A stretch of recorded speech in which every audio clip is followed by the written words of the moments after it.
Welcome to Dibrugarh পেট। এয়া দেখিব পাইছে আপোনালোকে দুটা কালচাৰ স্পিচ হয়। ব্লেক এণ্ড হোৱাইটটো বুক কৰিছে দাদা এজনে যোৱাকালি। আপোনাৰ ফিমেল হয়, তাক অলপ এৰি দিছোঁ ফ্ৰেছ হ'বলৈ, খানা চানা খুৱাই পঠিয়াইছোঁ। যিহেতু ডিব্ৰুগড়ৰ পৰা ৰঙিয়া যাব, যিহেতু বহুত দূৰ জাৰ্ণি কৰি যাবহি। এয়া বাস্কেটত পেকিং কৰি দিছোঁ ধুনীয়াকৈ। ৰৈ আছোঁ ৰঙিয়া বাছলৈ। বাছখন পাইছেহি, যিহেতু ডিব্ৰুগড় আমলাপট্টিত ৰৈ আছোঁ। ইয়াৰ পৰা উঠাই দিম।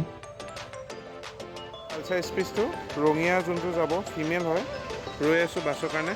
বাছ আহি আছে, ডিব্ৰুগড়টো ডাইৰেক্ট ৰঙিয়া পাবগৈ। এয়া বাছখন পালেহি, উঠালোঁ পপিটো। এতিয়া ময়ো যাওঁ। থেংক ইউ ফৰ ৱাচিং।